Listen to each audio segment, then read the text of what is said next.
Aujourd'hui, nous commençons dans le showroom de Forester. Une fois Dylan arrivé, Electra et Will sont impatients d'entendre sa bonne nouvelle. Ivy arrive et pousse Dylan à se confier. Dylan fait ce que Ivy lui avait conseillé et prétend avoir trouvé un emploi hors de la ville.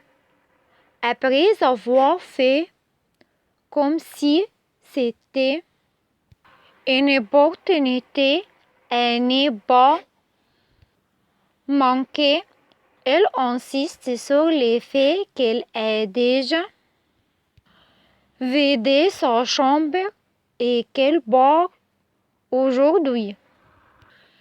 Electra et Will vont regretter Dylan, mais elles sont contentes pour elle. Quand Electra insiste pour savoir où Dylan va loger ensuite, Dylan dit qu'elle lui enverra les détails par SMS plus tard.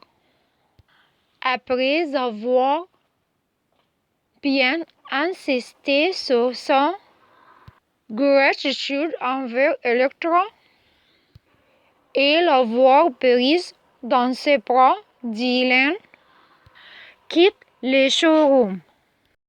Dylan s'arrête un instant devant la porte.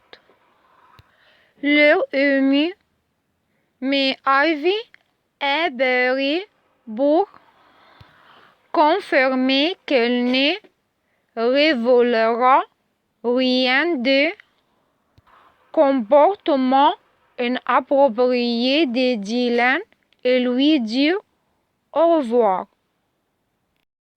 Dans les bureaux de design de Forester, le croquis de Urge impressionne Carter, qui espère qu'elle restera, surtout maintenant que son talent s'est affirmé. Urge souhaite que Ridge ne soit pas mis au courant de ses nouveaux projets, car elle n'a pas certain de s'engager professionnellement. Si Urge décide de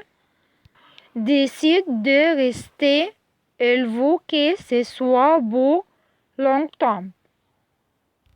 Alors qu'Ivy explique à Electra que le départ de Dylan est une bonne chose, Dylan croise Urge devant les bureaux de design.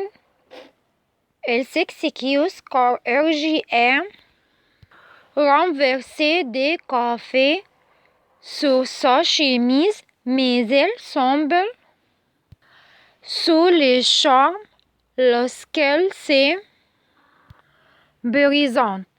Dylan aussi l'air d'avoir un faible pour Urge, mais elle pense qu'elle ne peut rien faire lorsqu'elle remarque que quelque chose ne va pas.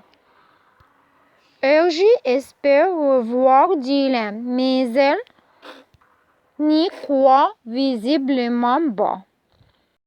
À El Giardino, Deacon dit à Sheila qu'elles doivent parler, mais elle ira parler à la cuisine. Cela permet à Deacon de répondre à l'appel de Taylor et d'être rappelé à la maison de la falaise. Taylor raconte à Deacon ce qui s'est passé après avoir annoncé à Steffi lesquels voulaient être ensemble, comme Steffi, Monès, de Kobe Taylor, de Steffi et de ses petits-enfants, Deacon et sous les chocs.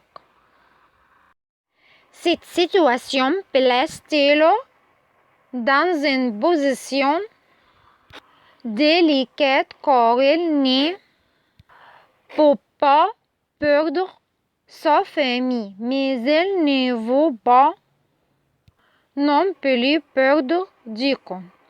Deacon ne peut pas vivre sans Taylor et finit par réfléchir à la façon dont elle a surmonté son passé douloureux.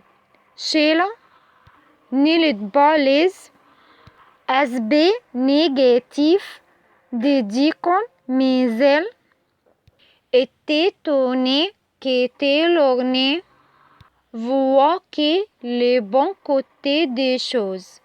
Taylor et Deacon échangent un baiser passionné, mais Deacon les interrompt car ce n'est ni le moment ni l'endroit.